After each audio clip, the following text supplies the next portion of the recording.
What's going on, guys? 24/7 Tech here, and in this video we're going to be talking about the Fitbit Versa 3, a silent up-and-comer in the smartwatch industry that's been making waves recently in the past few years. The Fitbit Versa 3 is Fitbit's latest Versa model, which is, one of its smartwatches, and it adds a few things on top of the already great Fitbit Versa 2, and it fixes a few things that we wanted to see in the next year's Fitbit Versa, and now we're here. Stay tuned for an awesome video in which I, talk about whatever's new with the Versa 3 and also my thoughts about this new smartwatch as well. And for more awesome tech videos like this one, you can always subscribe down below. Please subscribe. I need all the help that I can get from you guys. So let's get on with the video now. There are actually a few design changes on this new Fitbit Versa 3, and Fitbit doesn't really, encourage them or they entail them on their website, but there are evidently a few design changes. As you can see, the Fitbit Versa 2 was kind of boxy, it was kind of like Apple Watch's old Series 1, 2, and 3, but the Fitbit Versa 3 now has a more curved look to it, the sides are more curvy, the corners as well. It kind of looks like a blend of the Apple Watch Series 5 and the Galaxy Watch 3 in my opinion, but it looks really nice. The display is also curved on the corners now, just like how the Apple Watch came out with that curved display look with the Series 4, and it looks much better on this new watch in my opinion. The bezels also seem to be a little thinner than they were last year with the Versa 2, which is always great to have.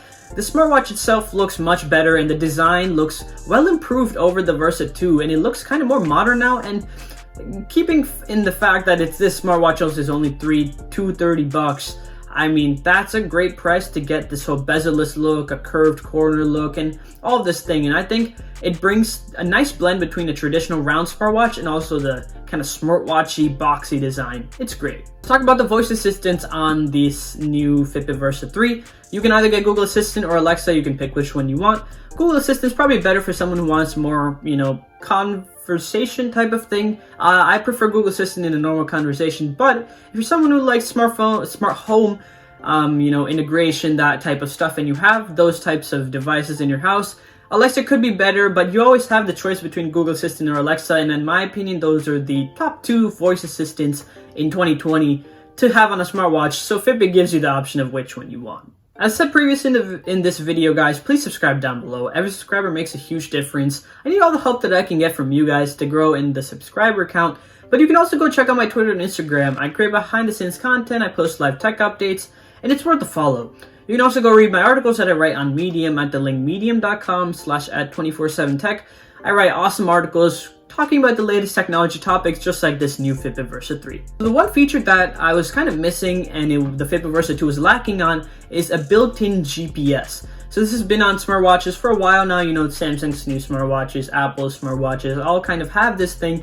And it's a built-in GPS to kind of track your workouts. If you go walking, running, biking, doing whatever you want to do, you can track it now with the built-in GPS. And when I go on my bike rides, I like to keep track of how far I've been, how many miles, where exactly I've been. And it's a great feature on the Apple Watch, and I'm glad it's coming on the Fitbit Versa 3 now. I think they didn't do it before to keep the price down, but since they did bump the price up by a bit this year to, by $30, I think they could finally add that GPS, which is a great feature to have. A few new other minor features that Fitbit has added with the new Versa 3. The first one being a 6-day battery life. That's even better than last year's 5-day battery life.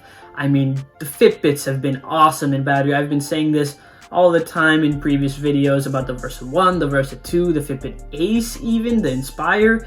Fitbit has some of the best battery lives in smartwatches ever. My Apple Watch gets me around 2 days of battery life, but this one is triple the amount of battery life. So if you want to use that sleep tracking feature to its full potential and kind of do all of that, you can do it with the battery life because it won't tank it too much. There's also a new strap changing mechanism, and this is, thank God, it's kind of improved. It used to be really kind of difficult to change the straps from, the other ones like the Fitbit Ace, Fitbit Versa 2, but now they've made it a little more streamlined, a little more easier to exchange the straps out if you wanted to kind of change those in the future. There's also an always-on display for someone who would like that. I do understand, if you want to have your time out on your wrist all the time. I don't think it's personally useful. I'd rather just kind of swipe up, check the time, and go away instead of burning battery life, but if you do want it, it's always there. App support has also been increased in the Fitbit Versa 3, but let's talk about this. So the Fitbit Versa 3 has a little more apps that you can use now. There's, I think, Uber, United Airlines, Spotify. Those are just a few to name, but those are just partners that kind of work with Fitbit to get those apps onto Fitbit, in my opinion. There's not really a way you can kind of develop an app on the Fitbit to get it onto there. So you know how in Xcode people can literally develop an Apple Watch app, which is why there's so many apps for Apple Watches these days. Like, I go on my Apple Watch after downloading an app on my iPhone and it's there. Like, you wouldn't even expect it to be there.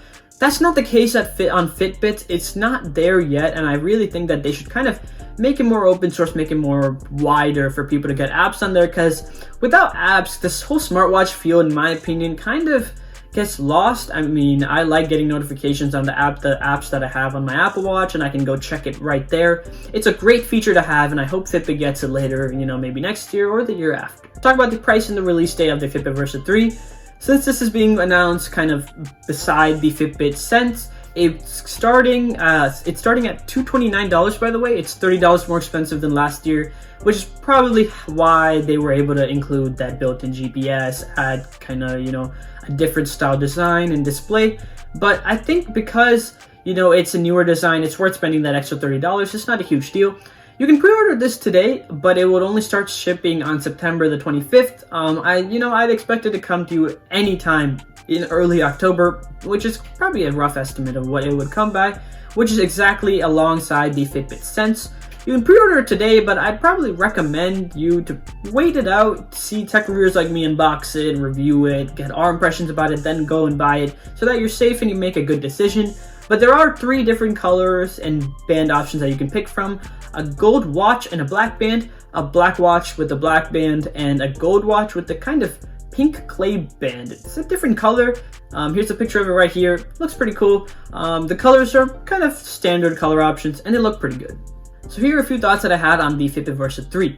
First of all, this smartwatch is looking to be a good step up over the Fitbit Versa 2, and the main features for me that I like are the new design in the display. That kind of wins it out for me. The GPS is also a pretty nice feature for me personally, because I like tracking my bike rides, workouts, that type of stuff.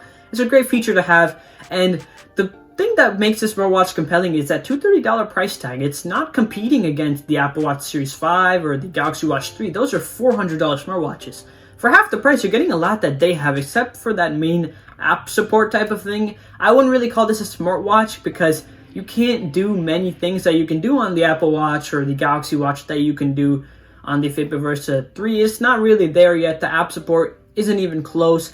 The whole point of why I wear the Apple Watch is for the smartwatch features, but this is more of a fitness-oriented smartwatch.